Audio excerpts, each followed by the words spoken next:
25 Cromwell Street, Gloucester, home to Fred and Rose West and their 9 children. Outside, an ordinary family home. Inside, the scene of some of the most horrific crimes in British history. I had both these faces hovering over me. And they said, "We're going to kill you, and we're going to bury you under the paving stones of Gloucester." A house of utter depravity, which shocked even the toughest investigators. And it was obvious it was a human thigh bone, and female and young. Officers searching 25 Cromwell Street have today discovered what they believe to be another set of human remains. You are facing something that you have never, ever seen before, and you really don't want to see it. This is the true story of Fred and Rose West.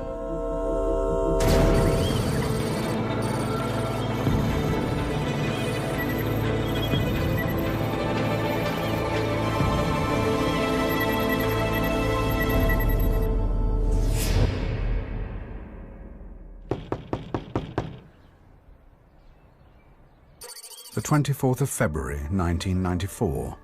The last night Fred and Rose would spend together after 22 years of marriage, and the start of a murder investigation that would shock the world.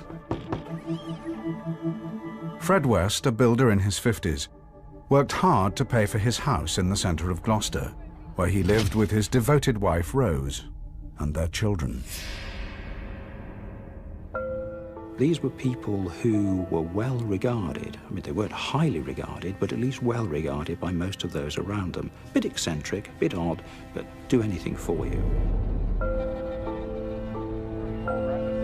Summer 1969. Rose was waiting for a bus when Fred first saw her. She was almost 16, and Fred was 28. Fred tracked Rose down to the cafe where she waitressed.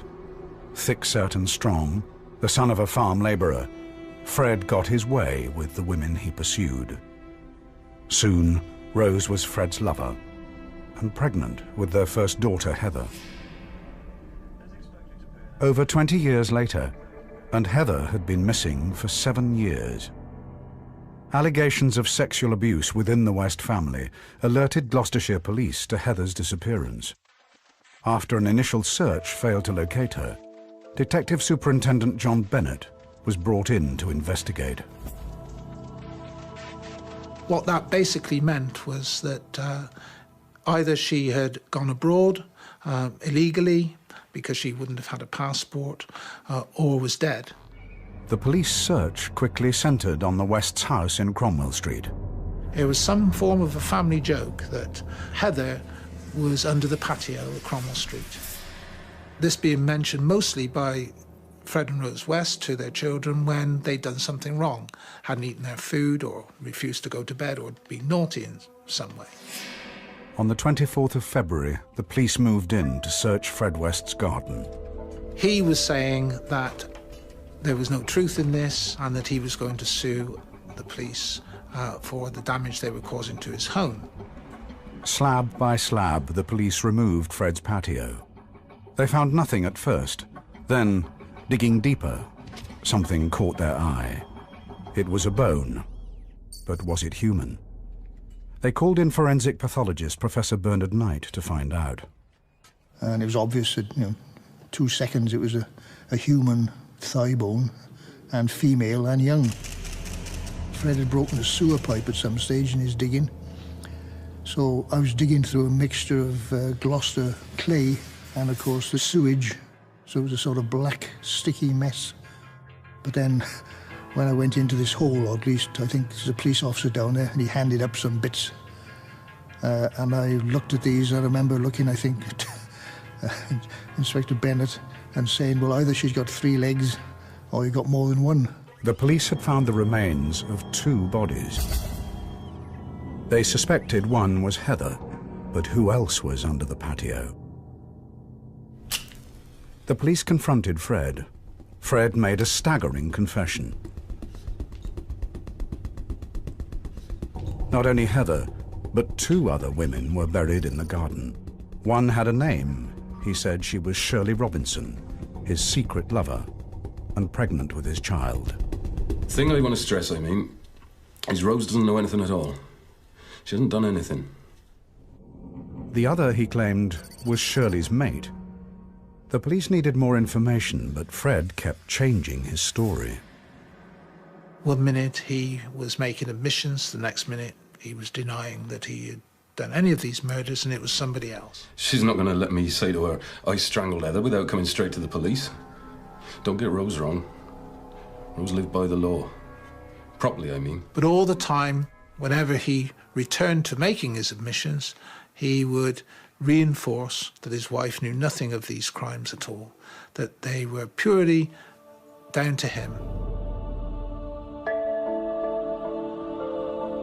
Was it possible that Rose knew nothing about the murders? 3 young women killed and buried under her nose, including her daughter Heather. Cromwell Street was turning out to be no ordinary family home, but a house of unimaginable horrors.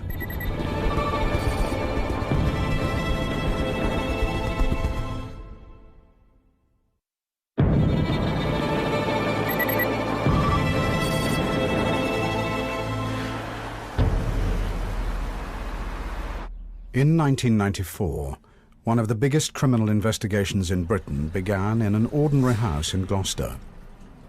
The remains of 3 young women had been recovered from under the patio at 25 Cromwell Street. One of the victims, Heather, was the teenage daughter of builder Fred West, who'd confessed to all 3 murders. Now, Fred had started to change his story. But in one thing he was consistent. His wife, Rose, knew nothing about the murders. I know she doesn't like the law, but she'll not have it broken. He even started to converse with the officers off tape, almost suggesting that he wasn't guilty of murder, he was guilty of manslaughter, that he would be out soon, that this would all be some big tragic accident that he would portray. Was this a case of manslaughter, as Fred claimed, or were his quick confessions masking something far more sinister? Evidence found with a 3rd victim pointed to murder. One of them had a black plastic or leather belt with a buckle, again put round under the chin and over the top of the head. Of course, because all the soft tissues had gone, everything had sort of moved a bit and fallen about, but it was obvious that this was some kind of bondage thing on the head. But who was the 3rd victim? All the police knew was what Fred had told them. She was the friend of his secret lover, Shirley Robinson, the 2nd victim found at Cromwell Street. It was obvious it was going to be hard to identify these bodies because the bones themselves never give you any clue as to who the person is, not the bones. Usually it's the face, the skull and the teeth. And of course that's the province of Professor Whittaker.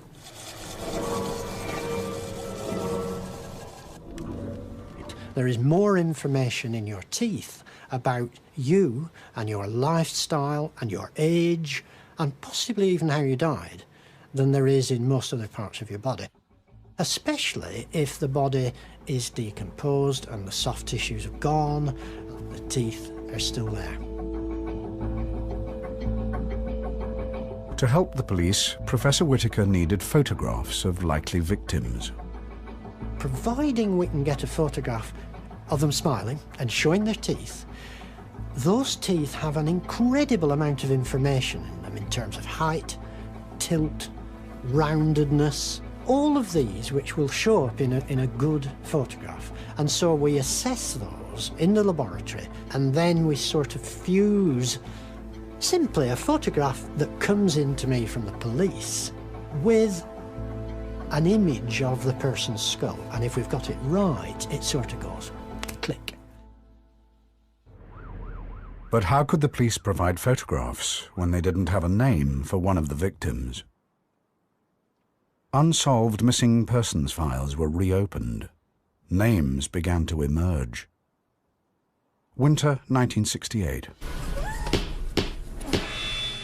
Mary Bastholm, a young waitress, went missing from a bus stop in Gloucester.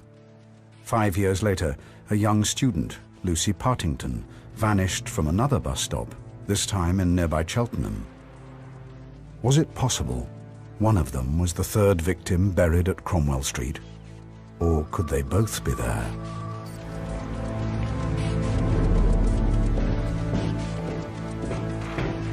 Forensic psychologist Paul Britton was brought in to profile Fred West and answer the burning question: were there other victims?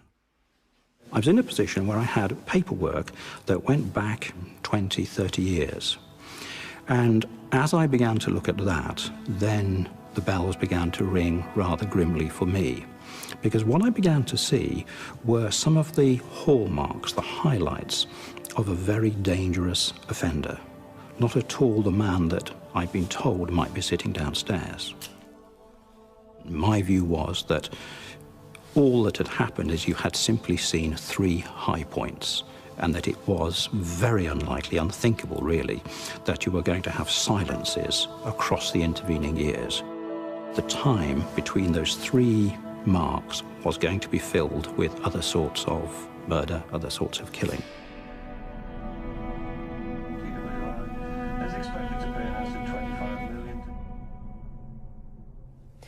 A man will appear in court this morning following the discovery of 3 bodies in his back garden.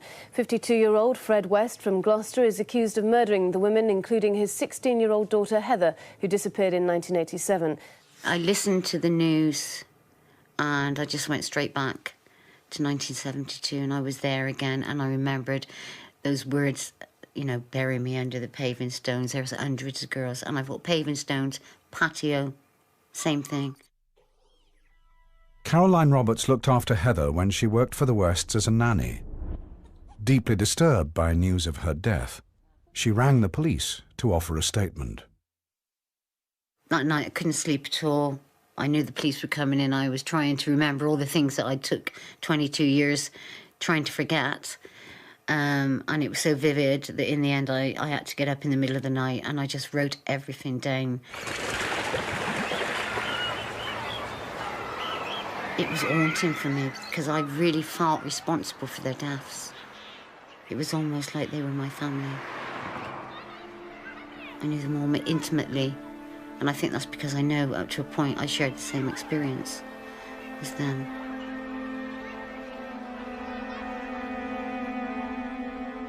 Another call to the police, this time from a friend of the parents of Linda Gough, a girl who had gone missing in 1973 and whose last known address was 25 Cromwell Street.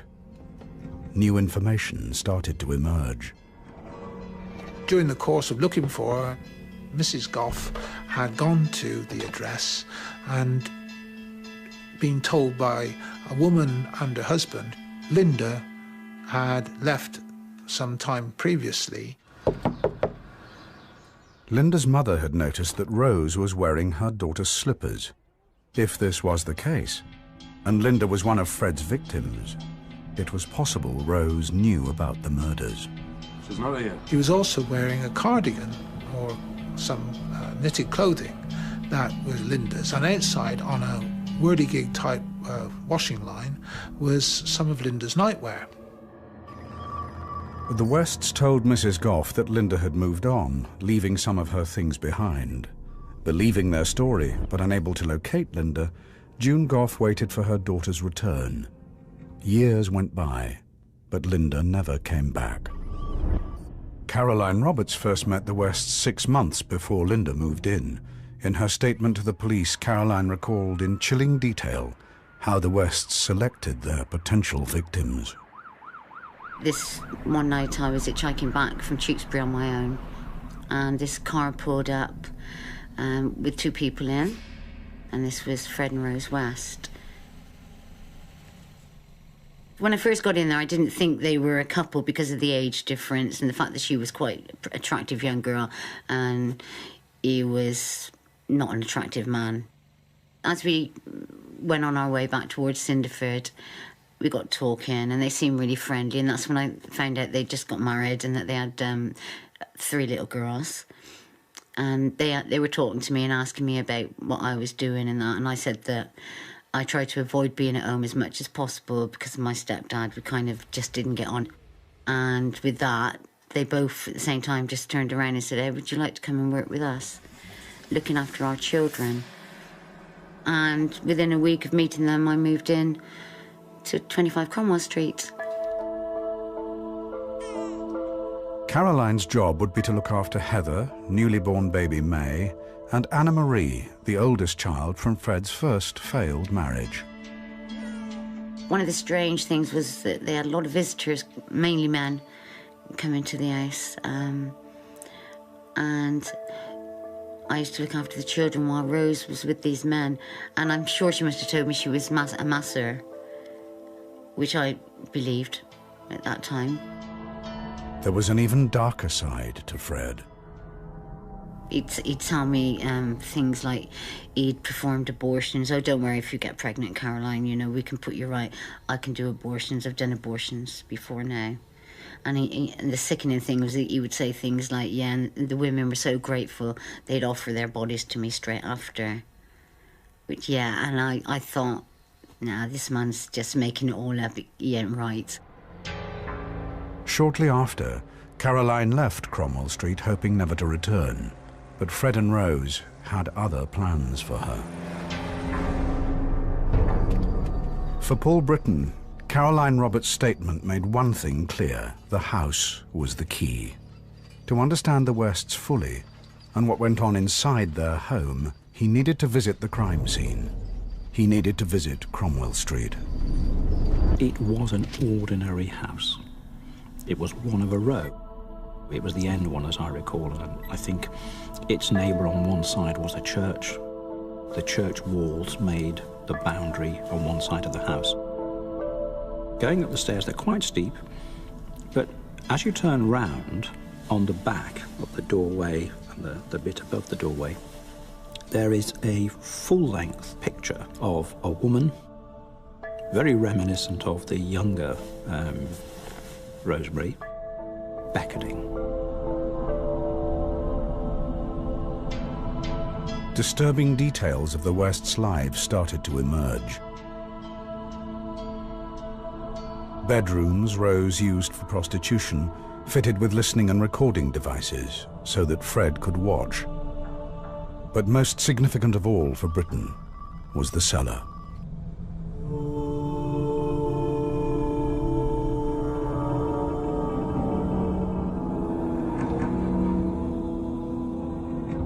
This part of the house was quite self-contained. People could go about whatever they did there, being reasonably sure that they weren't going to be disturbed. If you came in through the back way, you'd have to come in through kitchens and a bathroom area, and to get to where we are now is quite an intricate little route. So you're not going to be disturbed. There are no external windows, the brickwork is quite thick. You are in the lower part of the foundation of the house. So that, if you like, is the... It serves a joint function. It's the ultimate pleasure room, but it's also the working room. It's the room where these dreadful things are done. He told the police to move their search inside the house. I mean, the words in a way were clumsy, but I mean, they're in the garden because the house is already full.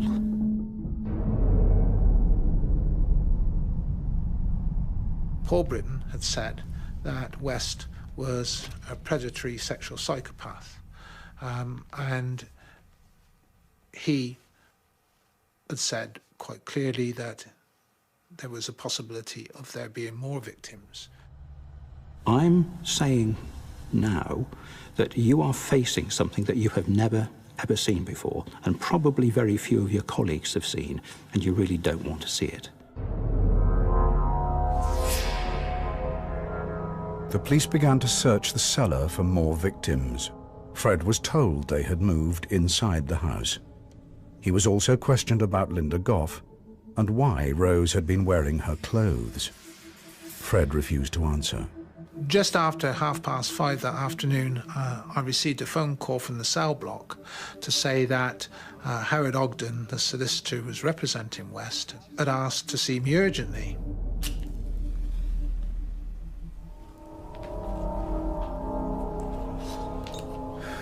When he arrived, he appeared quite pale, and I remember he asked me if I'd like to sit down. I wish to admit to a further approx 9 killings. It was something that just seemed to be beyond belief. 9 killings. Completely unexpected, out of the blue.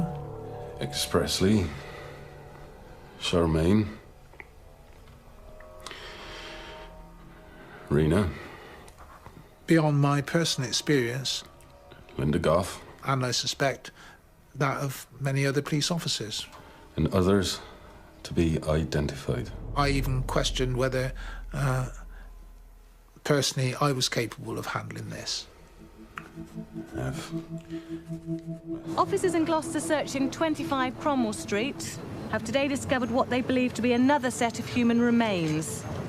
Everybody wanted to know what was going on. Christened the Angel of Cromwell Street, Hilary Allison became the voice of the police investigation. But with global press interest growing by the second, Hilary had her hands full. My recollection is walking out to give a briefing and suddenly having cameras flashing all over the place, questions being asked of you, microphones thrust in your face. And what we had to try and do was manage that and say, come on, folks, be reasonable. Questions one at a time. We will read a statement out for you. We will do some interviews with you individually afterwards if you want it. But please, can you just back? I'd come down Cromwell Street and the place looked like, I don't know, it looked like a football match with Japanese photographers, and at one occasion the police had barriers up and they sort of burst through at one occasion. I was almost crushed against the wall. It was a bit off-putting when you're just trying to go to work. We had a number of calls from reporters all over the country, national and local, saying, well, we've now heard it's going to be 32 bodies, it's going to be 69 bodies. We've heard that Fred West has fathered 32 children. All sorts of things were being put to us. Now, of course, all we could say at that stage was, look, this is pure speculation. No one has mentioned those figures. As soon as we get any information, we'll give it to you. But we certainly can't get into the business of speculating. Whatever the press imagined, the police now knew there were 12 victims. 3 had been identified: Heather, Shirley Robinson, and now Alison Chambers, who Fred had wrongly claimed was Shirley's mate. I wish to admit. Fred had also confessed to a further 9 murders, including his first wife, Rena Costello, and her daughter, Charmaine. But where were Lucy Partington and Linda Goff? Were they buried in the cellar or hidden in the walls of 25 Cromwell Street? And if they were, how could Fred's wife Rose not know about the murders?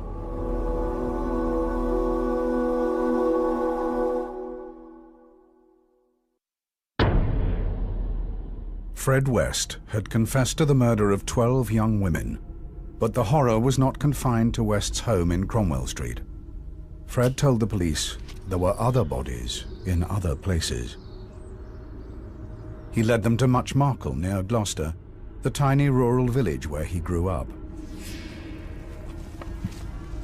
This field's known locally as Letterbox Field. When we brought him out here, hoping that he could identify the location where he buried the body.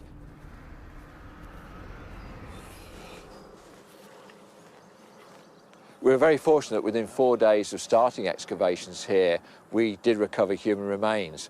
And those were subsequently identified as being of Rena Costello, Fred's first wife. Now, she hadn't been seen since 1971, so the body had been in the ground for more than 20 years. But there was something else, something detectives hadn't bargained for. Fred revealed that lying close by was another body, Rena's friend, Anne McFall, who, like Shirley Robinson, had also been pregnant with his child. At the time that we believe the body was buried, the field was completely different. There was a small pond down there, and more than that, the farmer had told us that he'd added about 8 or 9 feet of soil above the original level.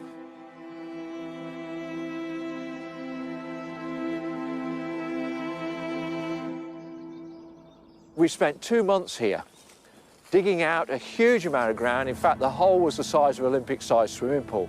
We'd done all this work, and we were almost on the point of closing the operation down when we finally discovered the remains.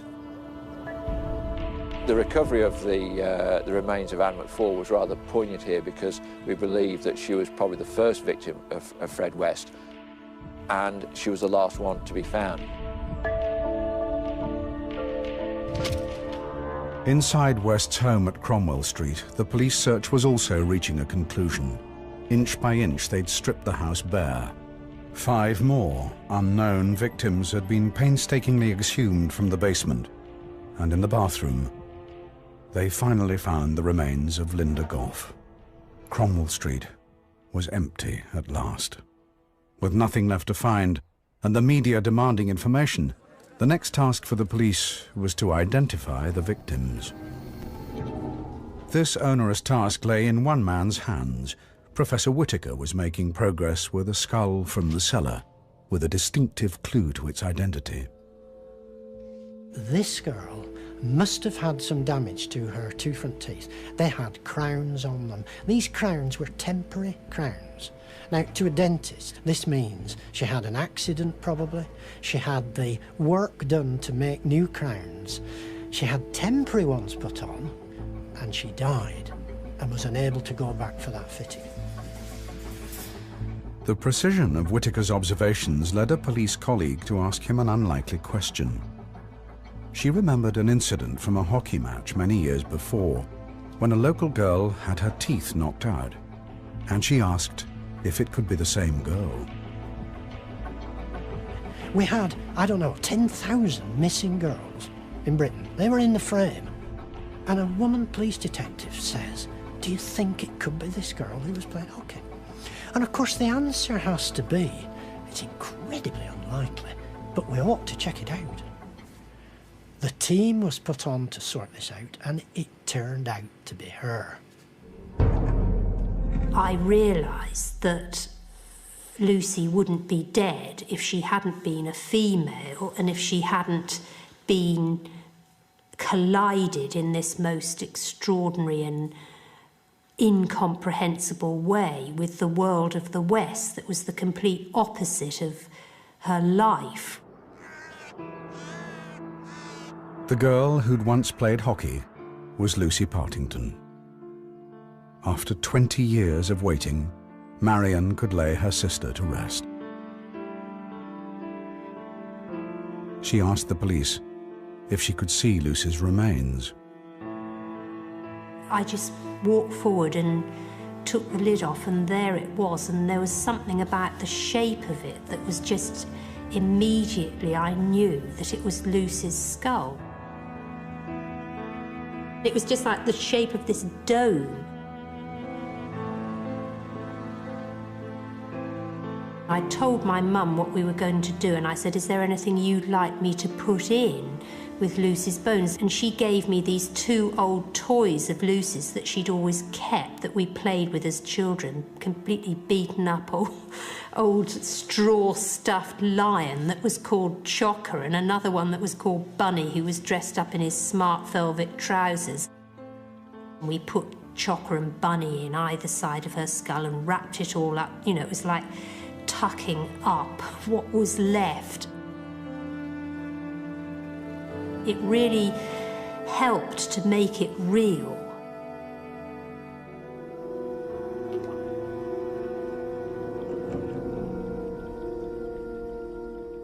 I'd been away from the West's house for about a month.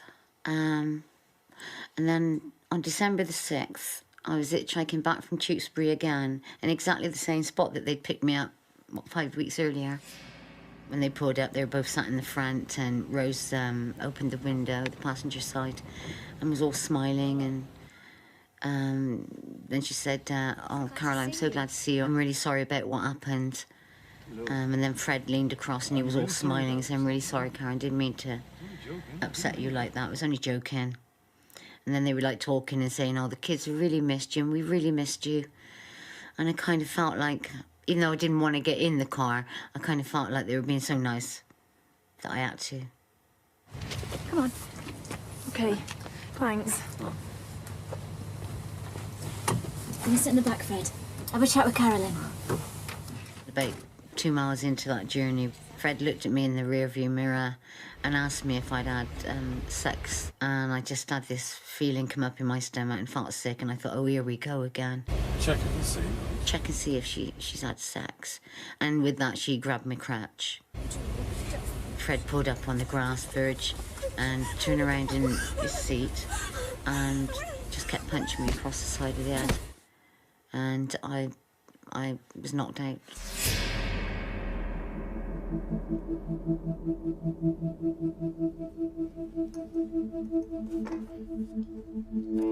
When I came through, they'd tied my hands behind my back with my scarf, and they were wrapping like parcel tape all around my head.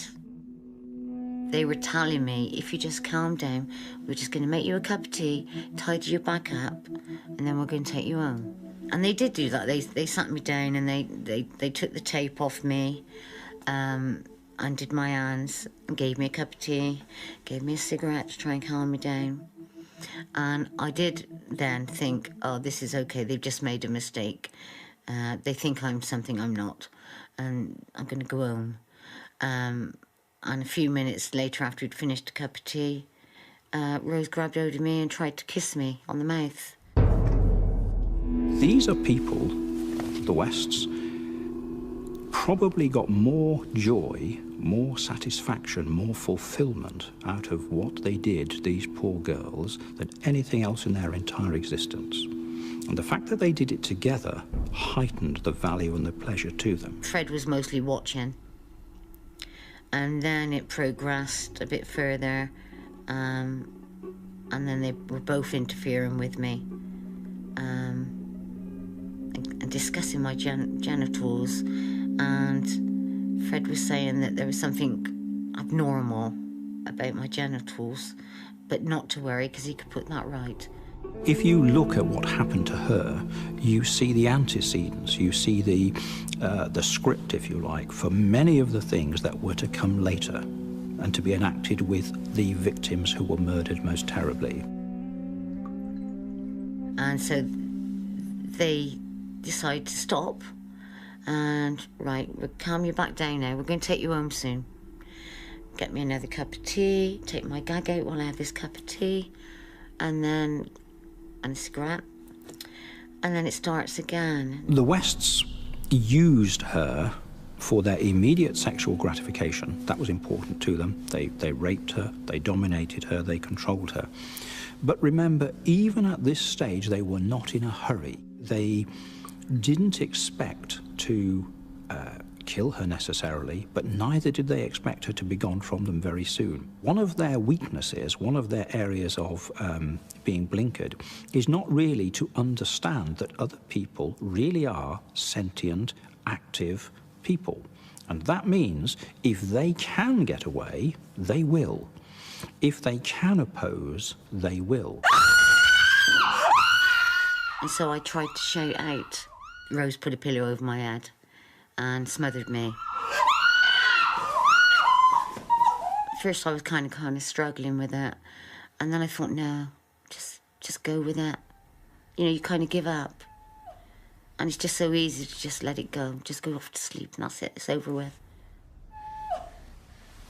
Fred came back and pulled the pillow off me, and that's when they ripped me up by my neck, and that's when they threatened to kill me. They said, I had both these faces hovering over me, and they said, we're going to keep you in the cellar and we're going to let our black friends use you, and when they've finished with you, we're going to kill you, and we're going to bury you under the paving stones of Gloucester. And he added that, you know, there are hundreds of girls buried there, the police haven't found them, and they're not going to find you.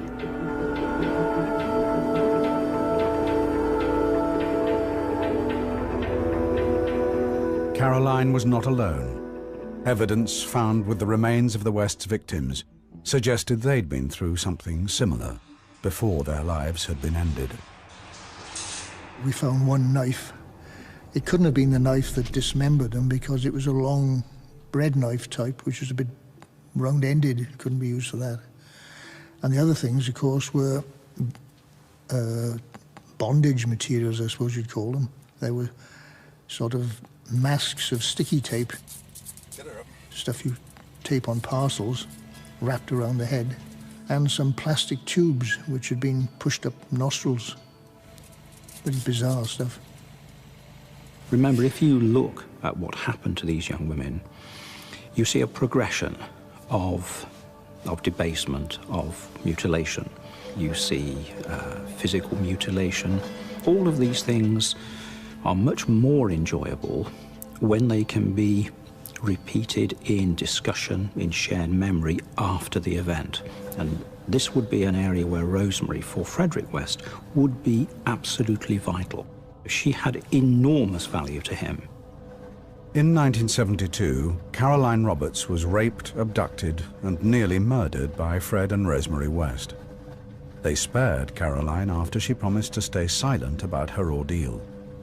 She slipped away at the first opportunity and went to the police. Still traumatized, Caroline was unable to face a rape trial, so the police charged the Wests with indecent assault. Fred and Rose were released with a £100 fine. I think the most shocking aspect of the West case is that it ever got to being a set of serial killers plying their trade. Everything that we know about the Wests was evident in that first case that went before the magistrates all those years ago. Instead of serving a prison term for rape, the Wests were free to murder Linda Goff, Lucy Partington, and Carol Ann Cooper before the year was out. From Caroline's statement, it was clear to the police that Fred and Rose were in it together. She's a perfect mother. Fred had been lying to protect Rose, who was still protesting her innocence. Now under arrest, Rose was summoned to the magistrates' court, where she would be charged jointly with Fred for 9 counts of murder. In court, Rose would be reunited with her husband. On each occasion, she snubbed him, looked away from him, didn't accept his attempt at touching her or advances, and this clearly quite perturbed him. Rejected and dismayed, Fred wrote Rose a letter. Well, Rose, it's your birthday, and you'll be 41. It's still beautiful, it's still lovely. On New Year's Day, around 1 o'clock, we'll always be in love. The most wonderful thing in the world was when I met you. West, using parts cut from prison blanket and making a very neat, snake-like rolled rope, which he very neatly blanket stitched. I haven't got you a present. All I have is my life. I was asked by the investigators, did I think there was any risk that the Wests might kill themselves or hurt themselves in an attempt to avoid justice, or if they tried to escape, or what their defence might be. And my view was very clear that Rosemary West, certainly before a trial, would never make any admissions. That although it hadn't been anticipated by folks years before, she psychologically was much stronger, much more intact than Frederick West ever was. She would not say anything. Frederick West was very different.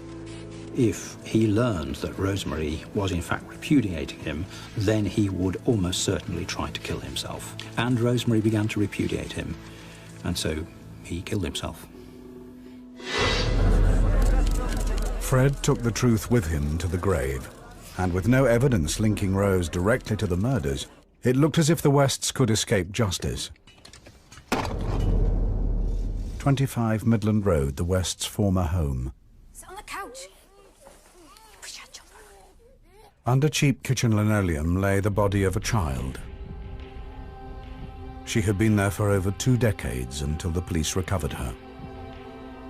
8-year-old Charmaine was Fred's stepdaughter.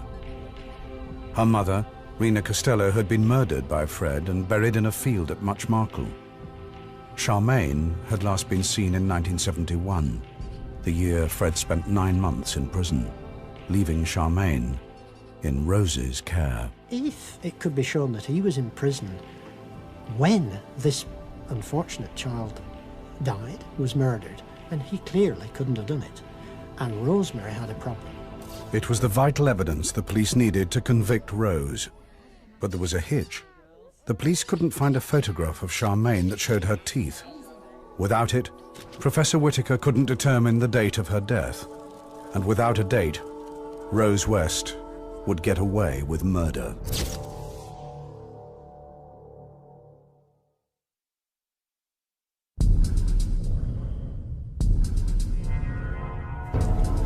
Before he killed himself, Fred West confessed to the murder of 12 women. 9 were found at Cromwell Street, and now 2 more burial sites had been uncovered. Rena Costello, Fred's first wife, and her friend, Anne McFall, had been found under the fields at Much Marcle. And now Charmaine, Fred's 8-year-old stepdaughter, was being exhumed from 25 Midland Road. With Fred West dead, and no evidence to link Rose directly to murder, it looked like the Wests could escape justice. The police needed to convict Rose of murder. They needed to prove their hunch that Rose killed Charmaine while Fred was in prison. To prove this, the police had to find a photograph of Charmaine showing her teeth, so Professor Whittaker could match it to her skull and work out the date of her death. Well, I was actually sort of almost in despair. The really sort of professional answer that I wanted to be able to give, well, 2 professional answers. Who is it? And when did she die? I couldn't answer either. Then Professor Whittaker had a stroke of luck.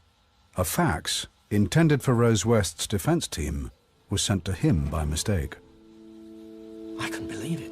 Out came not a kind of sort of document, which I could sort of look away from and, turn it over and take away. It was a photograph. And it kept coming out, as faxes do, and it came bigger and bigger and bigger. It was the photograph of Charmaine West that we'd been looking for months and months and months. The police were also able to locate the photographer, who not only remembered the session, but also had a record of the date he'd taken it. This was the breakthrough they needed. Now that they had a reference point, Professor Whittaker could measure the amount of growth in Charmaine's teeth between the time the photo was taken and the point where growth had stopped. This gave him a probable date for Charmaine's death. The police had proved their hunch. Fred was in prison at the time. Finally, the case against Rose was building. Now they had a jury to convince. Rose West's trial began in Winchester in October 1995. Accused of 10 counts of murder, she pleaded not guilty to all charges. The prosecution needed an ace card. Caroline Roberts was asked to take the stand.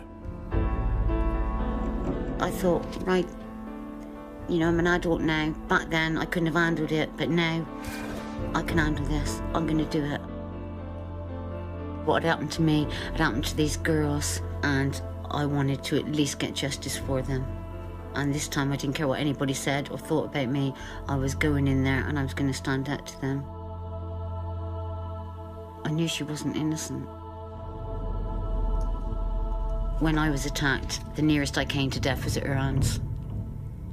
And so I knew she was capable of murder.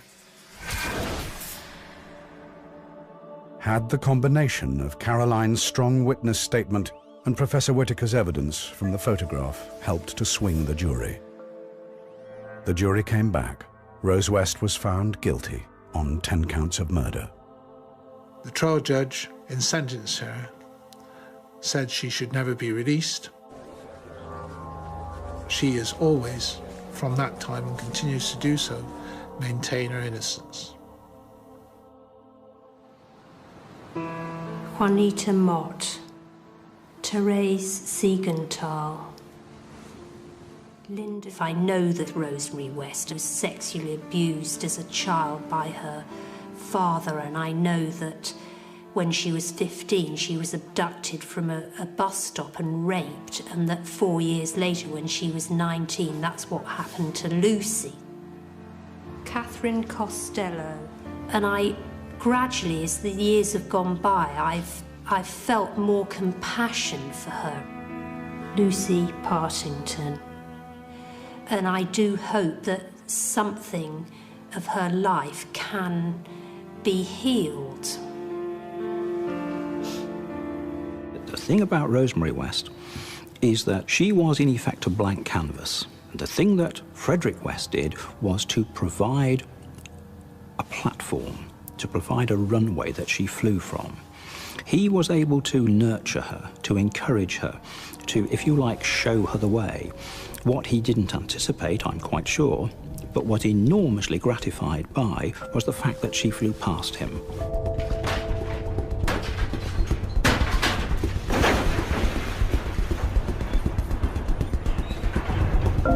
In 1996, the police supervised a 5-day demolition of 25 Cromwell Street.